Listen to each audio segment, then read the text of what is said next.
the only way I can think to solve this problem is to stop just saving. Like, stop just saving for the sake of saving. Save for specific purposes. And then you're actually going to see, well, if I do take the money out for that, I'm going to lose a thing. But if you save for something specific, you actually see the tangible reward you're getting, whether it's I get to go on a cool vacation, or it's I don't have to freak out when the car breaks down, right? And that's when you actually start making progress, because your saving actually means something. How you make it, how you wanna make it, how you make it. You are not alone. No, you are not. Friends, welcome back to another episode. Today, we're talking about this idea of patching versus building. What does it look like when you're patching your finances versus when you are building something sustainable with your finances? It's this idea that I've been tossing around in my head lately. And Ben, I wanted to bring it to you. I mean, seriously, I brought it to you, and I want us to figure this out together. We really haven't talked much about it at all. So yeah, well, that's what we do here. Is like we have an idea, we kind of talk it out and figure out what we mean, and we come to a good conclusion. And then if it's really good, we'll write a blog post about it. That's my hope. I do want to write something, because you're always bringing blog posts to the show. I've never written anything. Well, I've started writing some stuff. Oh, no, you're writing stuff. I'm writing stuff now. So yeah, now I can finally say, yeah, I've got this blog post about the idea. So, but, although I feel like nobody reads the blog when everybody watches the thing, so maybe grab this backwards. Yeah, I don't know. Yeah, but that's what this is for. It's to just talk it out, right? Man, I do miss Google Reader. Those were the days, right? You would just have all your blog posts every morning, go through them. Anyway, yeah, I love that. Before we get into this building versus patching idea, we've got an update from you about your categories. Yes. Okay. I really wish I did all this before I did my category episode, but I got the bug, Ernie, and I started changing things. It never happens. And for those of you that are new to the show, hey, welcome first off. But Ben does not, he talks a lot about changing his categories, but he rarely actually does. So this is kind of a big moment. Well, here's what it was. Okay, I got to give a shout out to a listener named Maytal who reached out to us. And I loved the way they sent this email. They were like, I think the subject line was, "Is this terribly rude?" or something like that. But they sent me a suggestion on how to reorganize my categories. Like, they made new category groups, they moved things around, they separated categories, gave me a lot to think about. It was, dare I say, it was my favorite Budget Nerds email I've ever received. It was not rude. I told them right away. I was like, this is not rude. This is great. I love it so much. So I really appreciate it. So shout out to Maytal. Thank you for that. And it really got me thinking. And I started, I took some of the suggestions, and I made up some of my own, and I made some changes. So all right. So what did you do? Okay. Well, there's a few things. I think I'll just talk about the way I reorganize my groups. I'm just going to go through the groups very quickly. Sure. Okay. Because, it's a lot. So I have I think I had a frequent category group before. So I kept that, but I moved some of the categories around. And this is just stuff that you go to all the time, like groceries, gas, restaurants, babysitting.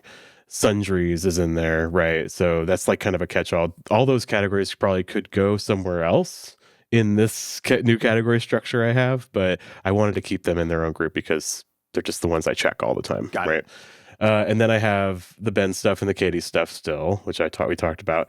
But then I have a new group called Family, which I really like. So it's a little bit more of a themed thing going on. I have a family group which has anything related to the kids or something that affects the whole family. And this is by far the largest group. So like my kid camps. Oh, I took away my childcare group because I had a childcare group for the longest time, which had like my kid camps and daycare, preschool. And we have like a mother's helper thing. And I think this was really a holdback from when I had a nanny and we had to do like taxes was withholding for them. So we had I felt like it really needed to be its own group. But now it's like all kind of in this family group, and it kind of works. So that's cool. And then I have a home group, which is like anything related to cars or home things like the pool, home maintenance, appliances, which we talked about a lot. I have 2 car categories. I got my car maintenance and I got car replacement, right? So that's all in there. And I also have a Bessie group now, which I think you can see her sleeping in the background there. There she is. Yeah. So, yeah, I had like 4 or 5 categories just for Bessie, and I put them all in the group, and it feels really nice. And then I have I separated my bills. So I had like all the bills, anything that, even if it was non-monthly, I had it in one group. Now I have a monthly bills group and a non-monthly bills group, which works pretty well. And then I have my goals and I have my allowance categories. But 2 things about the bills group and something else too. So the monthly bills group and the yearly subscriptions group are a part of I'm entering my more categories era, and that's more spelled MOAR. All right, more categories. Which, to start, you already had a lot. I think when we did that episode, you had like 93. I have like over 100 now. Okay. So yeah, it's going crazy. So, I combined a lot of things. Like I've been, for so long, I've been so proud of my fixed bills category. Right. That's the one that had that big string of emojis, right? Yeah. And Maytal sent me this, and it's almost kind of to fill out the monthly bills group. They separated that out so each has its own category now. Yep. Because I had like 10, not 10, it had like 6 or 7 bills in it. And it was anything that was the same every month and always monthly, right? And I separated that out. And you know what? I've realized like actually having separate, like more categories is sometimes actually simpler than keeping them all in one. Like I did this with yearly subscriptions. I now have a yearly subscriptions group, which has like 10 software subscriptions basically in it that I pay yearly. And yeah, it's just simpler because I would do this whole thing for so long where I had to like kind of time the cash flow right, because all these bills would come out of it at different times of the year. And I realized once I separated it, I was like, okay, that was actually making me anxious, but I didn't realize it was. Yeah, because you lose track of the cash flow. You lose track of what's actually in that category, that catch-all category. So there's more clarity now, a little bit more confidence. Yeah, if it always stayed the same, it wouldn't be complicated. But the amounts are changing all the time, and yeah. So yeah, now I separated the monthly bills out. I separated the yearly subscriptions out, so I got more categories there. And yeah, I've changed up the groups a little bit. But I also have a procedural thing that I've changed, which I'm pretty excited about. If you'll allow me to, because I know we got to get to the episode. No, please do though. So I talked about before, I had a job loss fund, which I was calling a prudent reserve at the time. And it had a good amount of money, and it had like basically like 1.5 of income monthly, 1.5 months of income in that category, right? And I was like, okay, I was already a month ahead, but I was thinking, I think I'd like to be 2 months ahead, because I think it was during the time when we hadn't super well defined what it means to be a month ahead. Now we say like you're fully funded on the first. That means you're a month ahead. I don't even care if you get paid once a month. You're fully funded on the first. You're a month ahead, right? Because we just need to like have an answer, and I think that's the answer. Because it's all about the procedural things, right? But I was like, at the time, I was like, I'm not sure if I'm really truly a month ahead, because like the paycheck I get at the end of the month finishes off next month. So I think I'd like to be 2 months ahead. So I took the money out of that prudent reserve to get 2 months ahead. And I've done that for like a year or 2, right? But now that I really clearly know what it means to be a month ahead, and I feel good about it, I actually think I feel a little more secure having a larger chunk of money in the job loss category. You know what I mean? Interesting. And like it's so funny, because I know it doesn't make a difference, but like something in my soul just likes to see a big old chunk in one category. So instead of seeing specifically what that chunk can cover in a future month. I don't know why, but for me, I just liked having a big chunk there. So I clawed that back and I put it back into a job loss fund, which is larger now.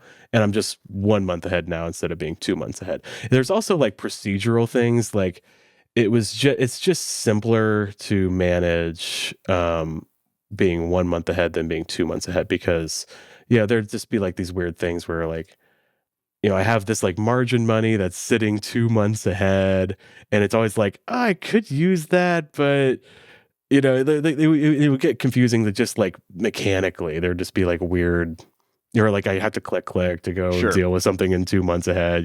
Being 1 month ahead, I feel like is the sweet spot for like mechanically. It's simple, and as you get further and further ahead, mechanically it gets a little bit more complex. So, yeah, it's simplified things a little bit. I just did that like a few days ago, so I don't know. Might wake up and change my mind again, but I'm liking it. So those are a few changes I've made. That's really funny too, because I'm going the exact opposite direction with my job loss fund. Oh yeah, are you going to get 2 months ahead or I more? want to start putting it into future months because I like this idea of knowing exactly what is covered if something were to happen. Would you fill out the entire month or just do like the basics? I would a fill few out months the ahead? entire month. Okay. And I haven't done it yet. So here's what I'm thinking of doing, because right now I'm 1 month ahead, and then I have a job loss category, but we haven't saved up a month's worth of expenses yet. So my goal is to do that in the category, and then once I have a full month, put that so that would be then 2 months ahead. Mm-hmm. And then go back and save for another month of job loss and then put that ahead. So we'll see. I'm really considering it, but it's just funny that you claw it back and I'm looking at springing it forward. It's funny, yeah. We kind of go back and forth a lot. Like you went back and forth with the month ahead category, first putting the money directly in there, and I tried it. And yeah, we just try it out and see how we feel. I think for me, actually putting the money, so like I could take my job loss category and be maybe like 3 months ahead, right?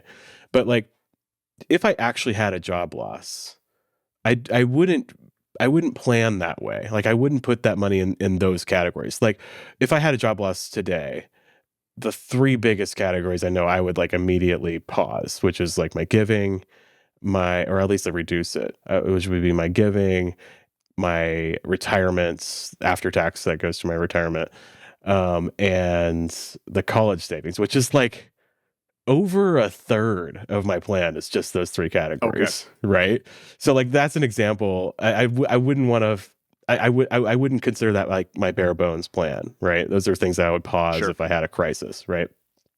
So I feel like if I filled out the whole plan, it wouldn't really accurately reflect, oh, this is my job loss money. It'd just be like, it's more of a procedural thing, like I'm getting a month ahead or 2 months ahead or 3 months ahead. That's a good point. So like, I don't know, but do it your own. Do whatever. But like, I think people should try this. Like, I think you should just, because you can play with it. Yes. You're not losing any money, right? Even though it might feel like it. You can just sit down and preferably do it on the web app if you can, because I think because you have the undo button, right? And I think it's just procedurally easier to do it with a mouse and a keyboard, right? But just try it out. Like, let that job loss money, if you have it, go forward a few months, or let it sit in a big category. See what makes you feel good, makes you breathe a little bit. But I definitely felt that when I put the money back into a job loss category and it tripled in size. I was like, oh, that actually feels pretty good. You know what I mean? Yeah. Because even though I know I could use the money from 2 months ahead for a job loss situation, and I would if I needed to, just seeing the big chunk there for job loss made me feel a little better. So, I don't know. If you take anything from this show, I hope it's that it's okay to experiment with your plan. Yeah. Change things up. Especially if something big, something drastic just hit you. I think those are the moments of like, let's shuffle things around, look at it differently, and see if it lands any differently. That experience that you had of like clawing it back and you're like, oh, this feels different. Yeah. So just try it. And if anybody has any suggestions for me after watching my category episode, I will not consider it rude for you to send me. Maytal totally remade my plan and it was like, I hope I'm not being presumptuous. I just really like doing this. I'm like, I get it. You're a budget nerd. You love it. So, all right, get ready for the recommendations to start flooding in, Ben. I'll let you guys know if it needs to stop. All right. Okay, well, let's get to our topic today. Awesome. So, yeah. Building versus patching. So let me kind of set this up with where this came from. So I live, Christy and I live in this, it's a 1962, it was built in 1962. So it's got, and I think that's around the time frame that your home was built. So it's like this 58, 59 is for me. Yeah, okay, yeah, that mid-century modern vibe and Mhm. feel. And Mhm. we love it. But there are some rooms that need a little bit of work, and there's this one room in particular. It's got the old school paneling in it, Yeah. and which I really like. I mean, it's painted over. I feel like it's almost like coming back a little bit. It you know? is totally. And I like it, but I don't like it painted. But Yeah. anyways, like we're kind of giving this room a little bit of a makeover. And I'm doing just a ton of quick fixes. Like I'm doing a lot of this patching. I'm patching the paneling. I'm patching the trim and the doors. I'm noticing that the windows need to be replaced. You know, we've got Mhm. that popcorn ceiling. Yeah. The flooring isn't totally great. And so as I'm going through and doing all these little things to the room, I'm like, man, I think what needs to happen here is it just needs to be stripped to the studs Yeah. and completely rebuilt. I had the same thing with my basement. It had this textured wallpaper on it. It was still white, but it was like textured stuff. And we started peeling the wallpaper off, and it was impossible to take off, and it was doing so much damage to the drywall underneath it. So we were literally like patching it, trying to like there's like holes in the drywall because of it was terrible. And we're just like, we just have to replace all this drywall. This is the only way, you know? It's like, because if you want to do this right, you know, if you want to do it right. Yeah. And that's what I was thinking. I got to like my third crack in the paneling. I'm like, oh my goodness, this is ridiculous. How long is this going to go? And then I'm going to be doing it in 2 years again. Like there's always going to be some little fix that needs attention. So yeah, then I had this thought of like, all right, what if we just strip it all down to the studs? We bring in an electrician, someone to do the flooring, new windows. You know, we have a finished carpenter come in with new trim and doors and everything, and just kind of make it exactly the way we want. But then we're like, well, that's not really a priority. I think that's what needs to happen, but not right now. But you need to save for it, yeah, because these things get away from you. Like when I did easily. When I told you about this. Like when I refurbished this room in the basement, I ended up replacing the roof. Yeah, because we took the drywall down, and then we were like, well, none of these outlets are grounded because it's a 1950s house, so you might as well get an electrician in while the drywall's down to ground all the outlets downstairs. And then we took down the drywall on one wall, on the outer wall, and it was wet. The wall was wet. Oh, geez. Right? Because our gutters were terrible. And I got the gutter guy to come out and give me a quote for replacing the gutters. And I was like, hey, they're also a roofing company. I was like, hey, like, how much longer is this roof has? And they were like, well, it probably has like 3 or 4 years, to be honest. And I was like, well, I could wait. But like, I had the money for it. And I was just like, you know what? I think we should just replace the roof while we're at it. So, because we could get a good deal. Anyways, there's the whole thing. So, yeah, it's funny how that happens, right?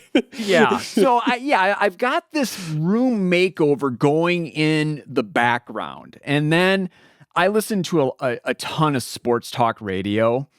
And there was this segment, and I always listen to Vikings radio because, you know, that's my thing. I love the Minnesota Vikings. Mm-hmm. Yeah. They continually disappoint me year in and year out, yet I always come back for more.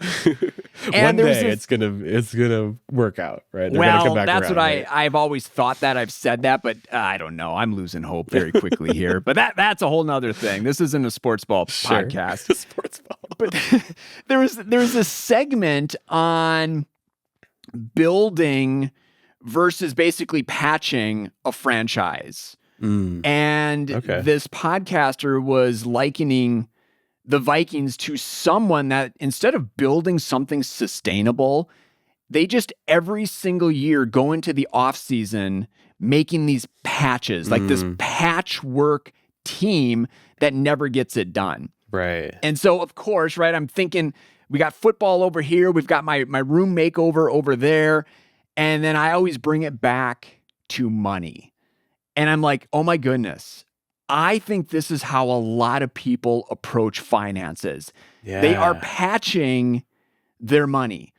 They are focused on all of these quick fixes instead of building something sustainable, something that is going to last for the long term. Okay.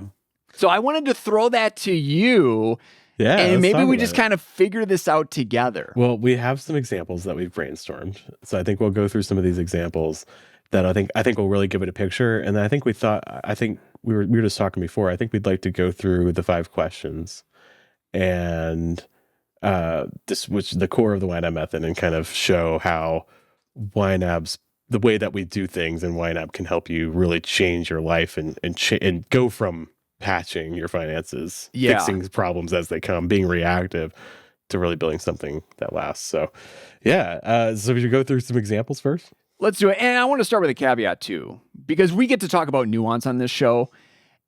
What I'm getting at here with this is that you want to build your money in a way that is sustainable, right? You want to build something that lasts.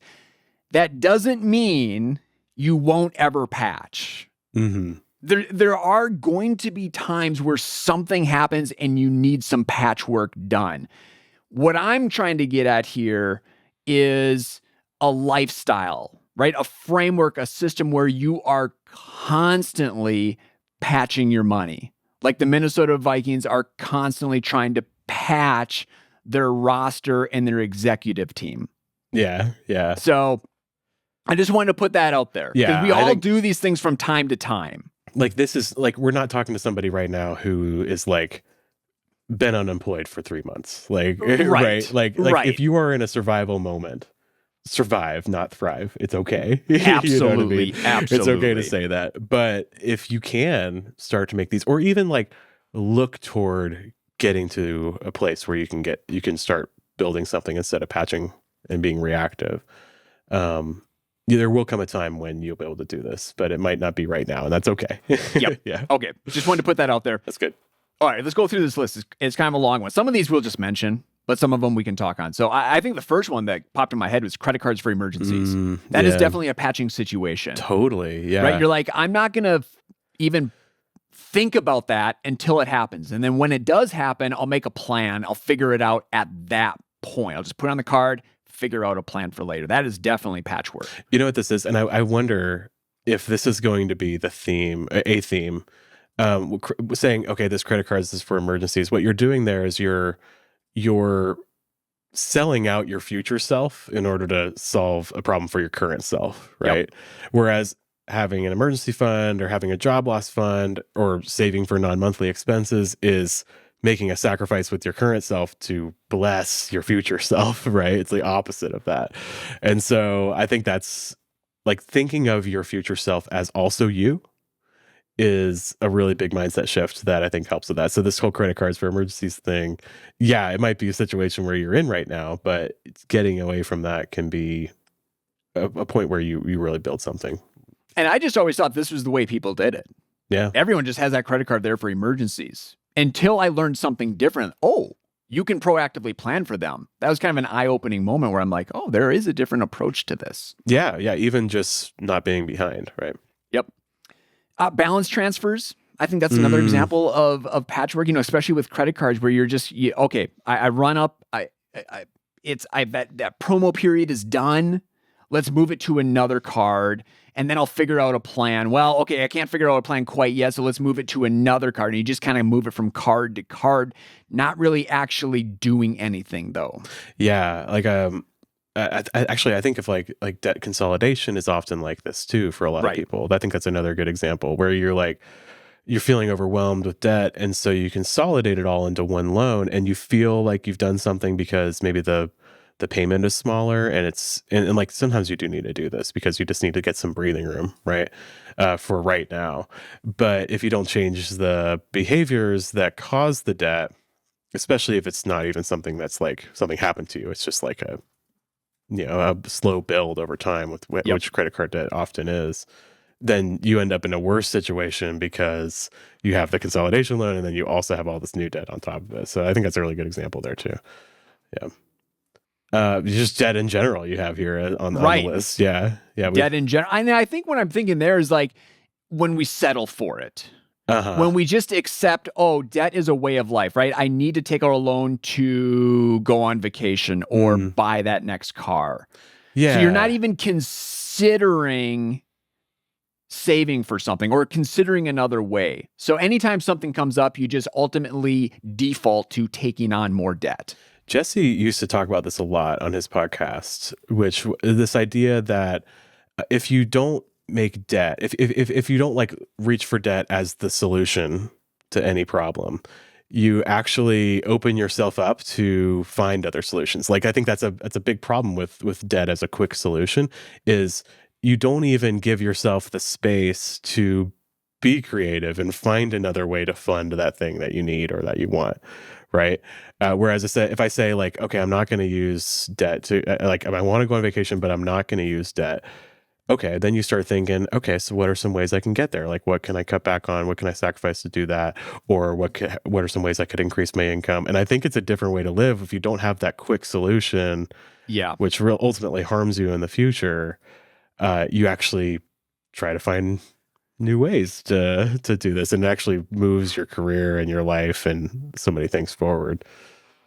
And another quick solution, buy now, pay later. Yeah. I mean, it's the same kind of thing we were talking about here with the debt. And, thinking of all the, the balance transfers, the credit cards, the debt, the buy now, pay later programs, it's all about that quick fix. Yeah. And I get that appeal because there is something in me where when something happens financially, there's just something in me that wants to move on it very, very quickly. Right. Like it's difficult for me to sit in that moment, feel it, and figure out the best path forward. I just want to do something and then go from there. So I often feel that pull, even now, to more debt. Yeah. And so when we're looking to build something for the long term, something sustainable, that's hard because it requires patience. Mm. We got to give up those quick fixes, give up that instant gratification, and it requires us to have patience because what we're doing is we're building these new habits, and we don't always see the fruit of those habits right away. Sometimes it takes months or even years. Yeah, it takes a degree of faith that it will pay off in the future. I think a lot of this, it connects for me for a lot of folks talk about growing up with not a lot, and they have a tendency when they do get money to want to spend it right away because it's like, oh, I have it now, and if I don't, it's going to be taken away by something that comes up. So it's like, and I think buy now, pay later connects to that mindset in a lot of ways where it's just like, I want the thing now.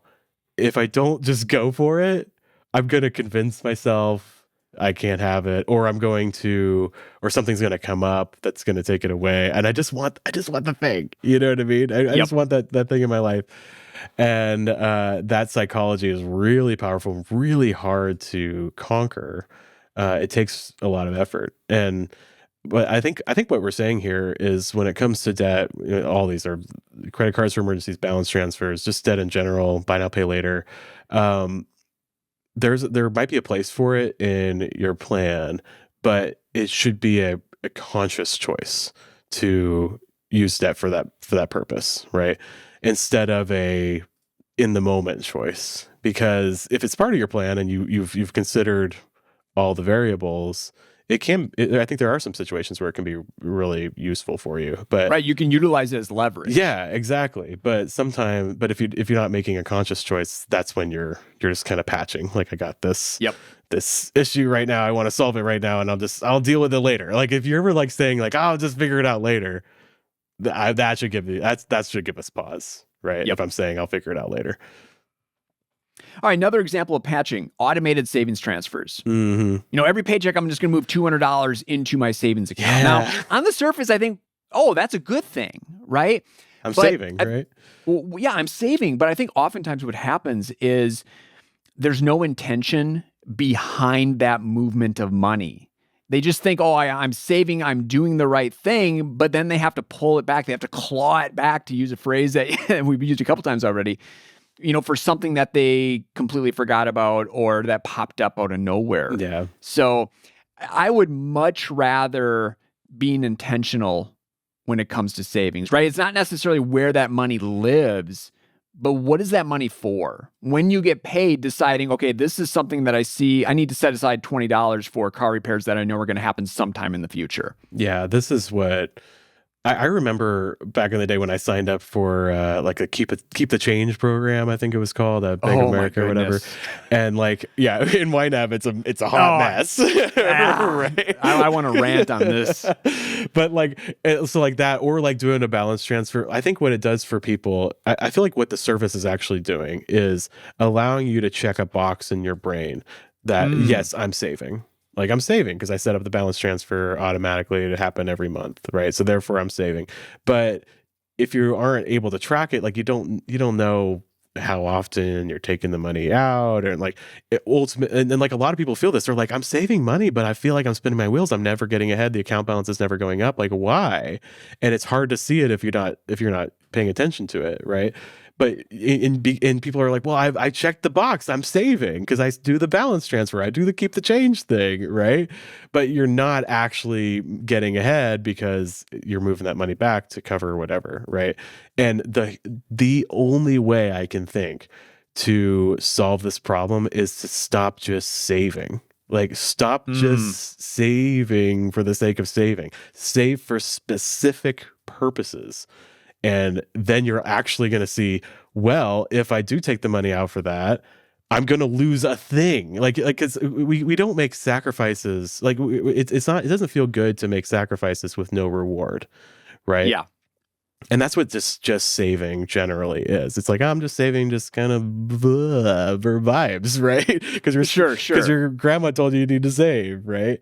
But if you save for something specific, you actually see the tangible reward you're getting, whether it's I get to go on a cool vacation or it's I don't have to freak out when the car breaks down, right?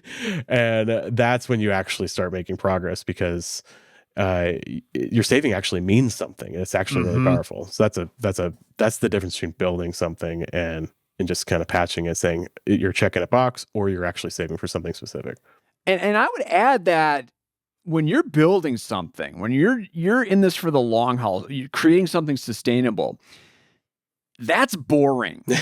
Yeah. Right? It really is. I mean, yes, when you're setting money aside for specific things, there is that like, hey, this is, it's something very tangible. It's very concrete, but it's probably small amounts because it's divvied across all these different areas and priorities. And that you do that month after month, that's really boring. Yeah. Right? Like that is not going to be a headline on a personal finance blog. Like, personal finance dude sets aside $15 for vacation in 5 years. Right. And I think so a lot of time when we are patching our finances, we are chasing headlines. Yeah. Right? We're looking for something super sensational. A couple paid off $1 million of debt in 6 weeks, something like that. Yeah. And it's I mean, I can't tell you how many times I have talked to YNABers who've been doing it for a year or 2 or 5 or whatever it is, and they're shocked at how much they can accomplish that they never thought they could accomplish before. Yeah. And it's because that it just changes your psychology just enough to where you're okay with plugging away at these goals, just plugging away at it. And it's a little bit boring, but like you just plug away at it. And eventually you look up and you're like, wow, I can do a lot. And I actually have a lot of power with my money. And so it is boring in the moment, but when you look back, it's like, wow, I can accomplish a lot of things. It's pretty powerful. Totally. Yeah. Okay, some other examples of patching. Banks that give payday earlier. Oh, gosh. And I'm not throwing shade at you, bank, because I know your bank does that. Oh, this drives me nuts. It's a marketing thing, right? Right, but where you constantly seek that out, or maybe it's like those payday loans. You get a loan a couple days before.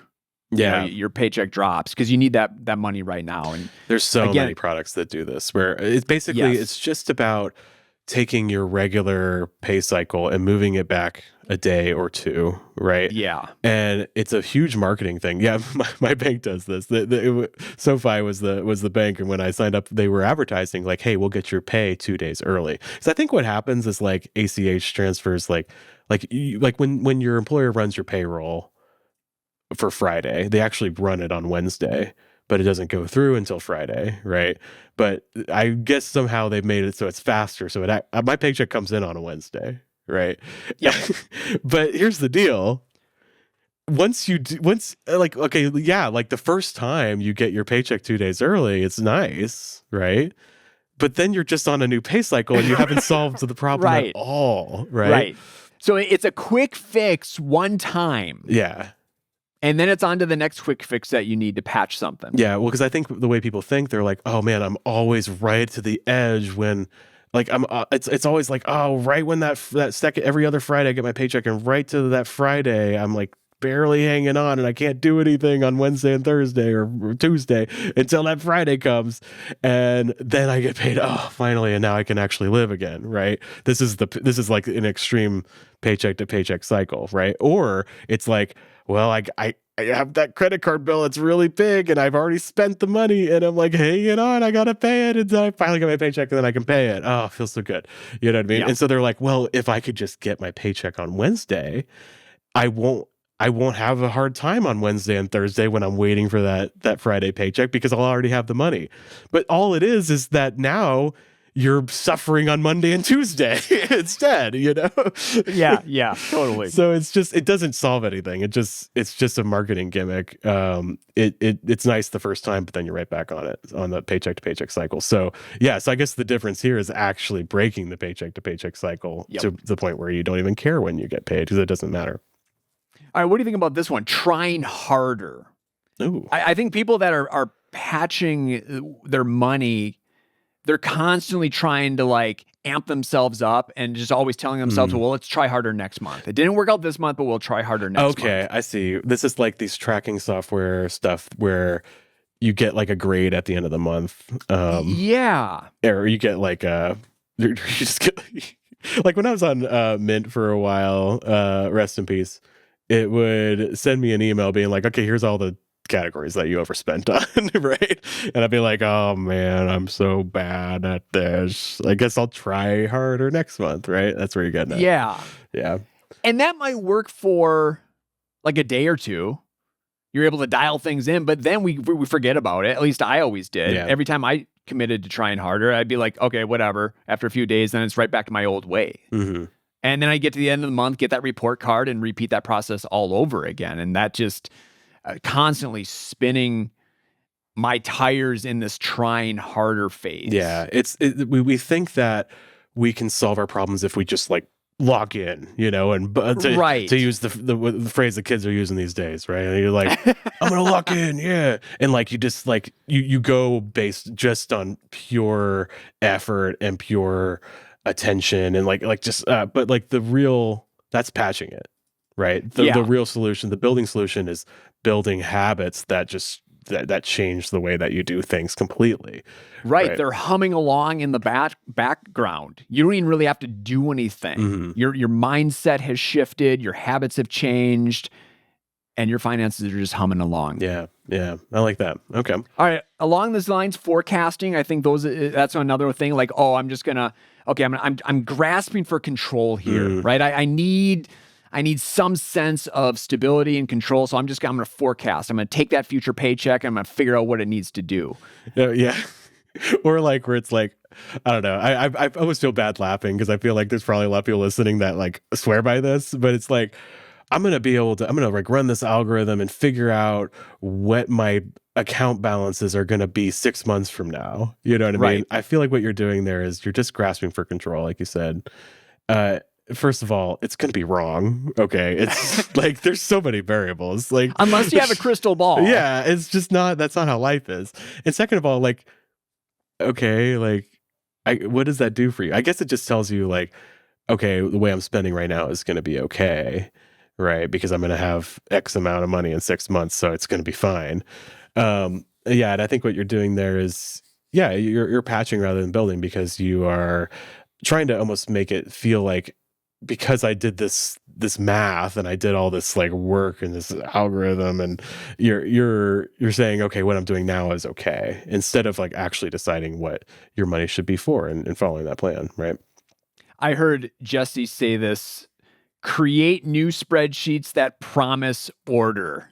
Oh yeah. And I always liked that line Yeah. because we always think the spreadsheet is going to solve our most urgent problem, but it never does. It feels good in the moment, and we're convinced, yes, that spreadsheet will give us the answer, but it never does. I'm laughing at myself because I'm so guilty of this. Oh my goodness. I love creating new spreadsheets. Yeah, I mean, and it does help me make decisions a lot. But yeah, it is. I feel like we think like all our problems are going to be solved they're all just one spreadsheet away. You know what I mean? Yep. But it's not that way. It's about building more sustainable habits over the long time. You can't have like a single fix, right? Yeah. And along these lines, I also added in there tracking spending, restriction, discipline. It's kind of all this old school budgeting stuff that we realize just it doesn't work. Yeah. It's a short-term solution. Yeah. And this applies to so many things, I think. Yeah. Yeah.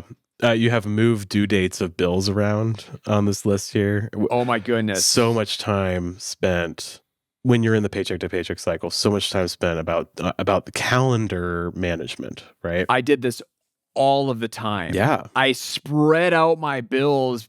You always talk about having that bloodbath on the first of the month. Yeah, yes, it's just a disaster. I love that. Right? I no way could I have ever have done that. Yeah. No, that was like terrifying. That would be worst case scenario.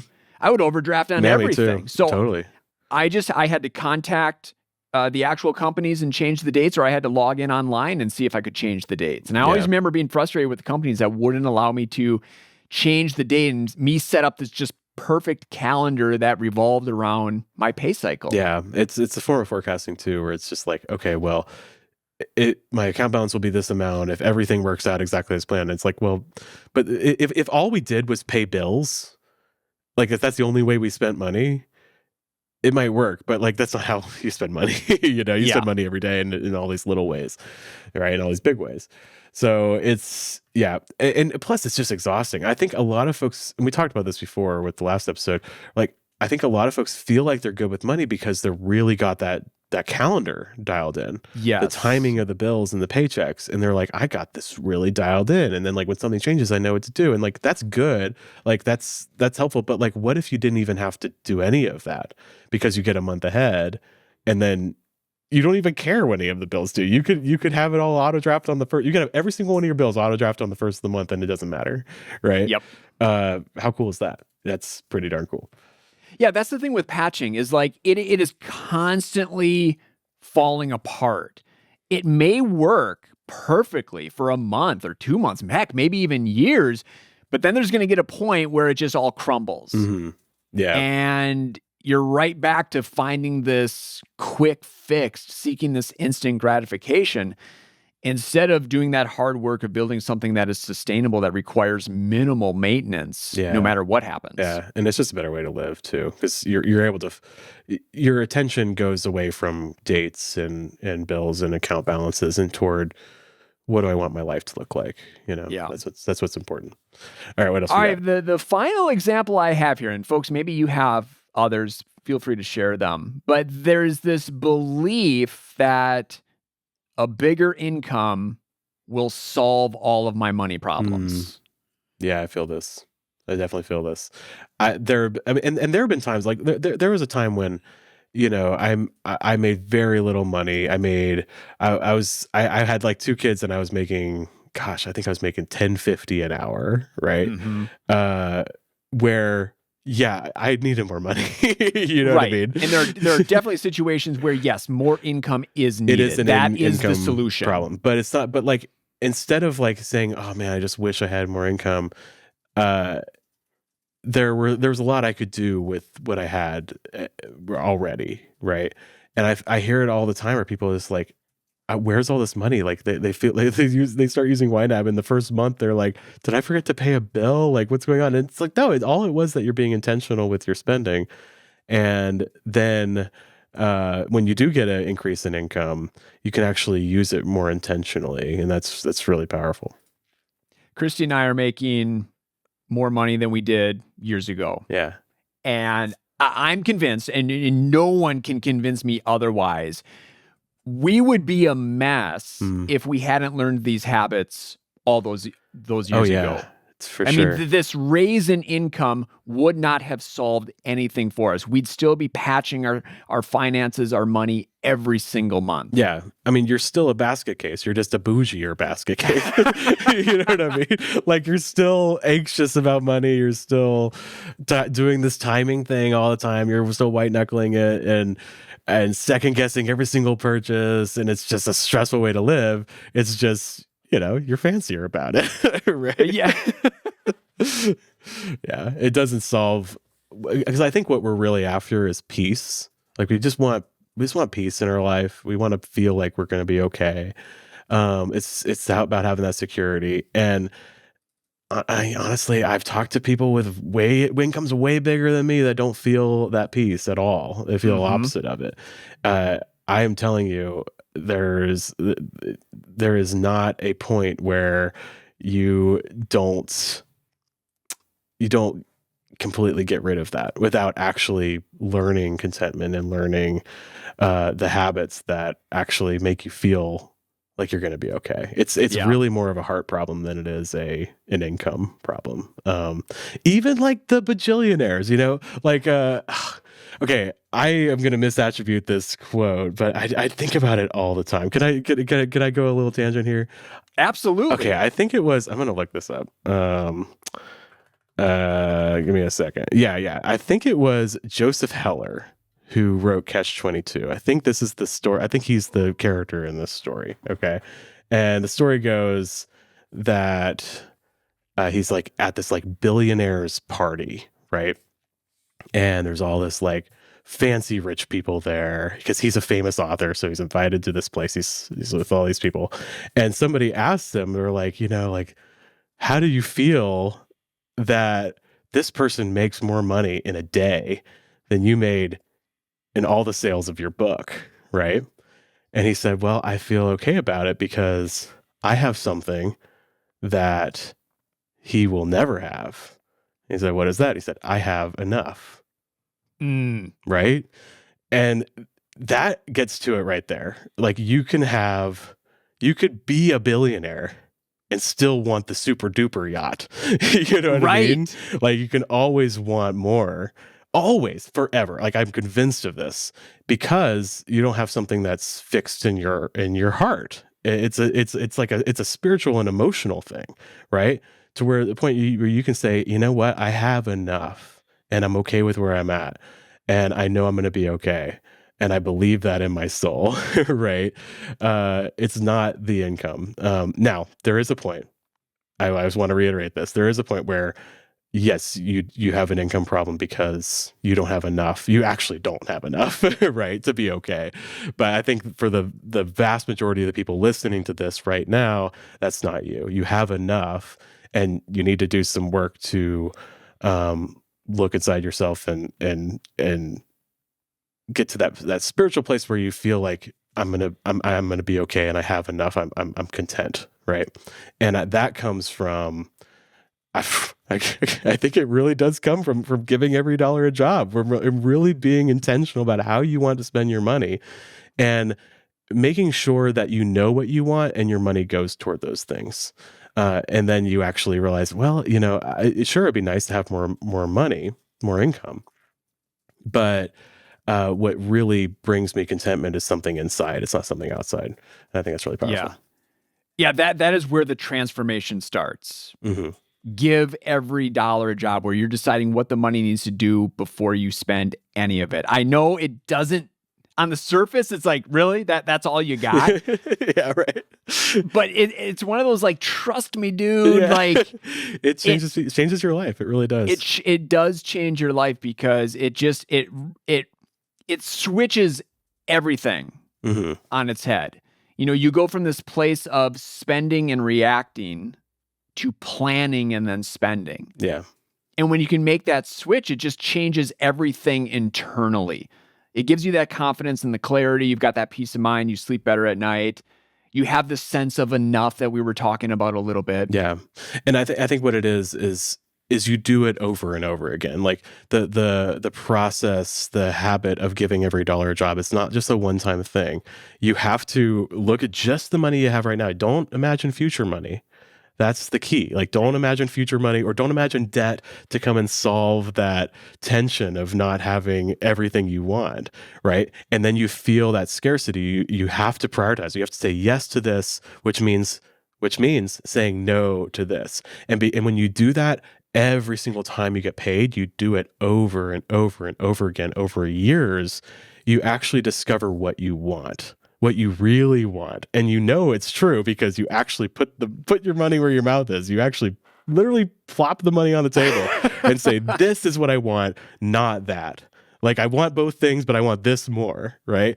And I think the result is you end up having this contentment that comes in with it because you know what you want, and you put your money toward that thing. You're more like efficient in the way you put money toward things that you actually want, and you're able to get more of the things that you highly value and say no to things that you don't. And you make that trade-off. You say like, well, I'm saying no to this not because it's like this is a huge difference. Like saying no to something and saying like, that's like, I'm saying no because like I just can't have it. Like, it's just like, it's not for me. Like, I just can't have it, right? That's when you have this like resentment that builds up. But when you say, okay, I'm saying no to this because I'm going after this other thing instead, it builds this more contentment mindset.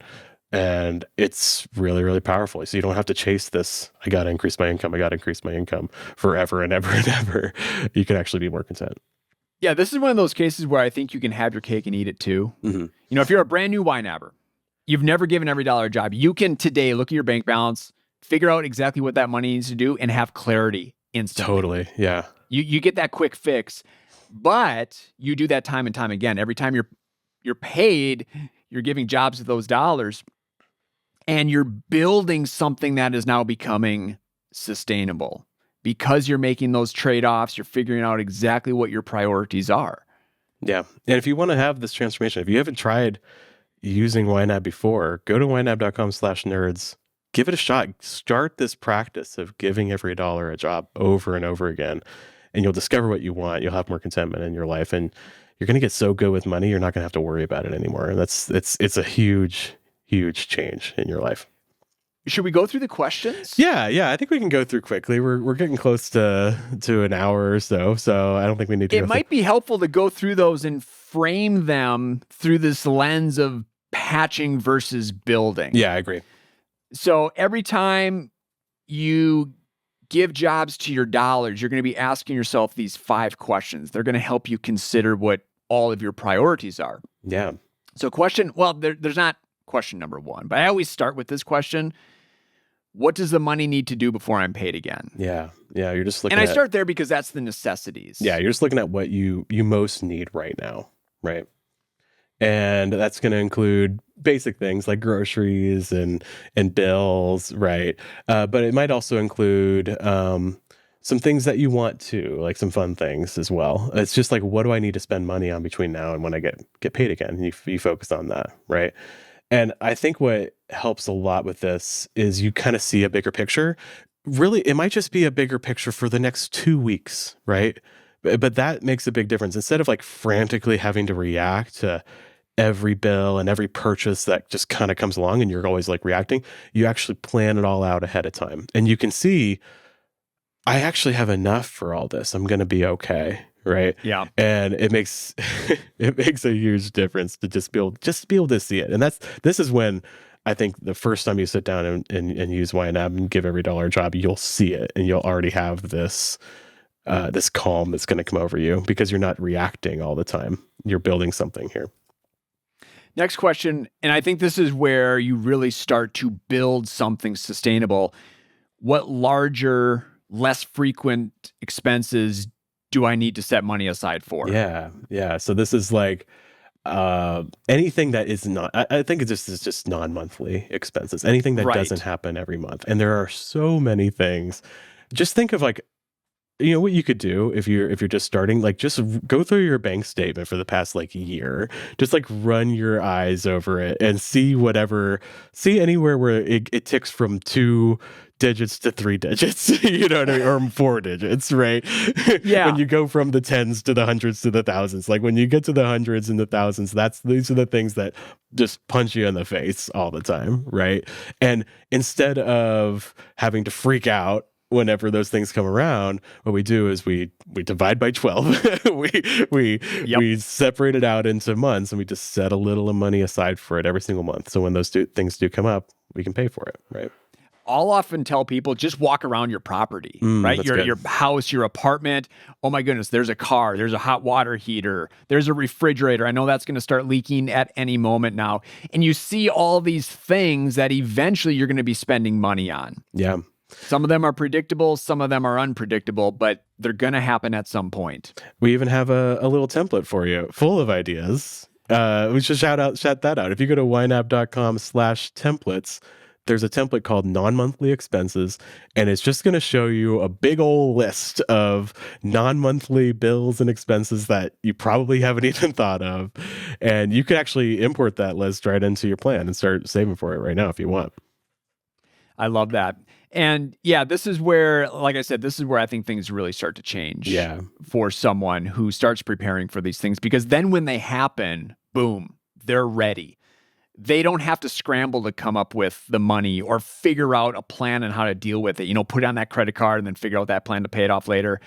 They've got that money. They're just, it's sitting there waiting and ready to go. And that feels so different. Yeah. Yeah. So instead of like having to patch and solve this problem that's right in front of you, you're looking ahead and solving future problems. And it just makes everything better. The next one we talk about is getting a month ahead. When you're given every dollar job, ask yourself, what can I set aside for next month's spending? And with the goal of eventually getting a full month ahead, fully funding your entire plan before the month even begins. So when the first of the month rolls around, you're fully funded, right? And that's when you break all this stuff we've been talking about of the timing of bills and paychecks. Oh my goodness. Imagine feeling imagine forgetting when payday is, right? This is something that so many YNABers tell me that the first time they get a month ahead, they're like, I got paid and I didn't even notice. You know what I mean? I wasn't far from like counting down the days until Friday when you get that paycheck. You got the paycheck and it was like, oh, well, I don't even need to use that for a month. So like it didn't really matter. Like it matters that you get paid, right? But it doesn't matter the date that you get paid. Doesn't matter. It could be on a Friday or on a Wednesday or whatever. It doesn't matter because you're not going to need it for a while, right? And it doesn't matter when your bills are due either. Yeah. You can move them all to the first of the month like you do. Have that bloodbath. Yeah, because you've got the money already. That would be a fun already. experiment. That'd be interesting. I should like call up all these companies and be like, can you make my bill on the first? Because like a lot of stuff comes out, but not everything.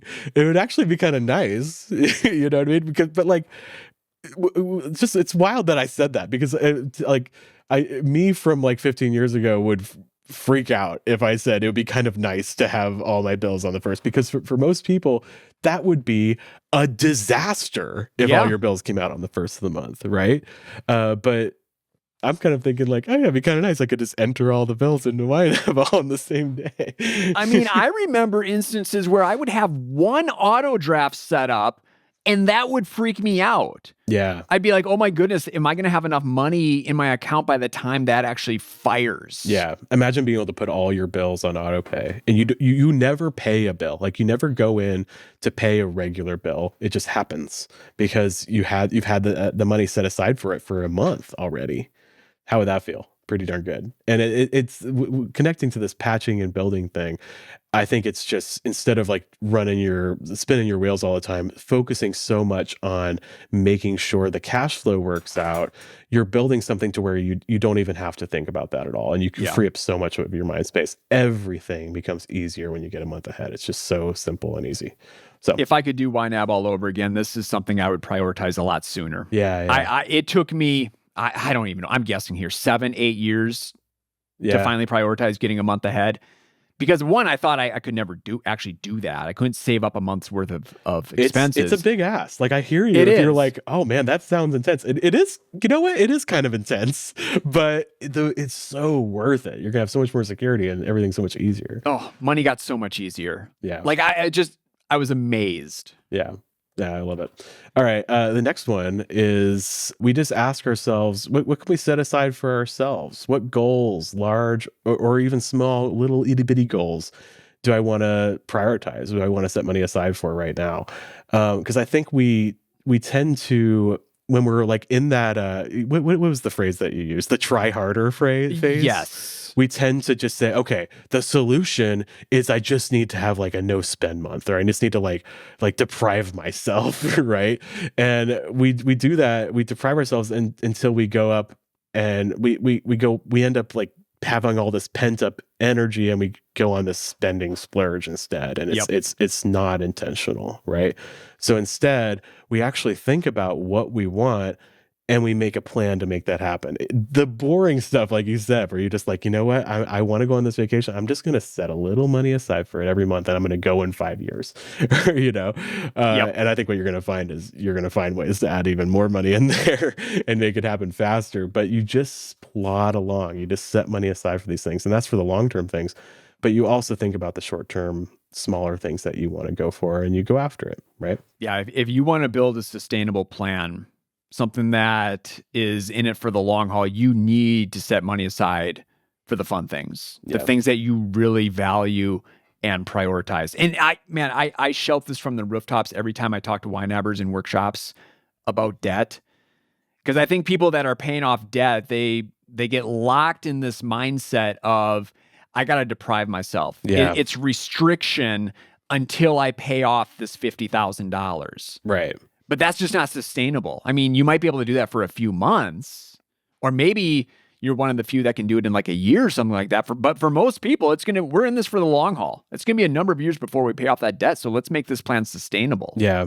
And it's kind of fun. Like you get a lot of the same joy that you get from actually spending money when you actually assign it to these categories. Like I wrote a blog about a retired person named Frances, and she said her whole life she would get this like pent up energy and she would go on spending splurges, right? And she always felt like she was irresponsible with money. But when she actually started planning and for the things that she wanted, setting money aside for very specific savings goals, she actually found that action, setting the money aside for the savings goals, scratched that itch of wanting to spend money, right?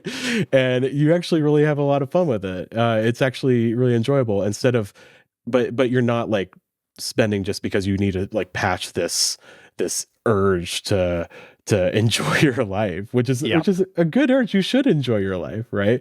Instead, you're doing it more intentionally, and you are figuring out what you want and making a plan to make it happen instead of just freaking out and spending on a big splurge all at once, right? Absolutely. All right, final question. What changes do I want to make, if any? Yeah. So this is going straight in the face against old school budgeting, forecasting, tracking your spending, this idea that like, I've got to set this plan and stick to it no matter what. Yeah. Yeah. It's okay to change your plan for any reason at all. Like I'm going on record. You can change your plan for whatever reason, but you have to make the trade-off. You have to say, okay, if I'm going to change the plan, it means I'm going to say no to something in order to get something else. And so long as you're doing that, you can't go wrong. Okay. So long as you're making those trade-offs intentionally, you can't go wrong because you are deciding what you want and making your money flow that way. And that's what you're going after. We're not going after making a plan 3 weeks ago and sticking to that because I made that plan 3 weeks ago. No, we're going after making intentional trade-off decisions. And you know what I think? I think when you make a change, that keeps you in the game. Oh, yes. So right? true. That keeps you on this sustainable path because you're like, oh, it is okay that I can make a change and you can just go on with your life. I think there's a lot of people, especially new YNABers, who are like, a little hesitant to make changes because it feels like you're doing something wrong and that you're always going to be cheating the system, right? Always getting your way. But that's not how it's going to work. Yeah. And I mean, I think I've seen people talk about this where it's like, I feel like I'm abusing this question a little bit too much. Like, but like you can be aware of that and be like, okay, well, maybe next time I'm going to make a different change. I think it's the practice. That's what you're building. Like the patching is like, oh, I overspend and I'm a monster and I'm going to feel bad and try harder next month. Right. That's like just kind of patching it. But the building it is actually building this habit of making intentional trade-off decisions. Like always, anytime you do need to make a change, you decide instead of just reacting, right? Yep. And you really intentionally decide. And if you do that over and over and over again, you're going to get so good at it. You're going to know what you want and things are going to get easier and easier. And you're going to build this more of this contentment habit where it's like, okay, well, if I want this, I can say no to myself because there's not another trade-off I want to make. Or you could say yes to yourself because I don't value this as much as I do this thing I want. And it just makes for a better life. It's a better way to live. I would tell new YNABers, you're using the software correctly when you are making those changes. Yeah. Yeah. And like look at it anytime you do make a change or you cover overspending or something like that, look at it as an opportunity to build that habit, like congratulate yourself when you do, because it's a good thing. And I think we try to signal that we have a little confetti or like a little way to go is in the app, because so many people have this mindset that comes from this budgeting mindset where it's like, if I make a change, I'm a bad person, or if I overspend, I'm a bad person. No, it's part of the process. You just got to make a trade-off. All right. There we go. Yeah. Patch versus build. We did it in just over an hour. Let's go. There you go. Friends, let us know what you think.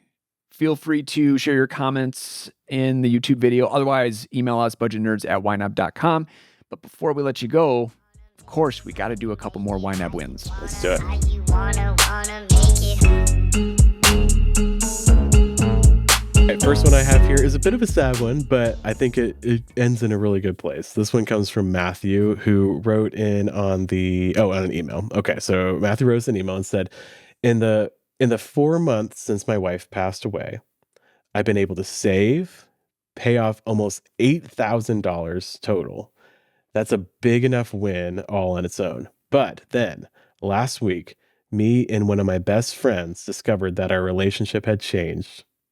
Oh, and because of YNAB, I was able to buy her plane tickets without any worries so she can fly out to see me and we can celebrate our love and the next step in both our journeys. That ability to follow my heart and adjust my budget to match my brand new priority made this time so much less stressful than it would have been in the past.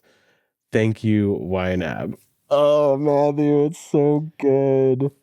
Yeah, because like imagine if like that would be stopped by money. Like what the most powerful force in the world, which is love, shouldn't be stopped by money. You should be together, and like money shouldn't stop you. And I love that it didn't. So what a beautiful story. Thank you, Matthew. Love it. My win comes from Ahsoka Ray. This was a comment on the windfall alert episode that we did. Man, probably a year ago. YNAB win. I listened to this episode the day it came out, and of course I thought, man, I wish I could get a windfall. Exactly a week later, I got one. My health insurance company sent me a check in the mail for a little over $300 for money I was owed, but I didn't know I was owed anything. The episode helped me decide to put it in my HYSA and not act on spending it on anything immediately. Usually I would think of it as having to be spent ASAP on something fun. Ultimately, I have been on the struggle bus financially since becoming self-employed 3 years ago and facing multiple health conditions. Haven't been a month ahead ever since and currently working my way back to that. I think this windfall will help me reach that goal. I love that. That's great. Yeah, I love that too. Like, that's awesome. You're able to get that windfall, but then to be able to just kind of sit on it, pause, and really think through, okay, I've got all these options. What's lined up best with what I got going on right now? Yeah, I love that. Okay. Well, if you have a YNAB win, you can email us at budgetnerds@ynab.com or just put a comment below. We love to read them all. And we love to get back to you as well. And we'll probably read it in a year or so. All right. All right, friends. We'll see you in a couple more weeks. Happy wine, See ya.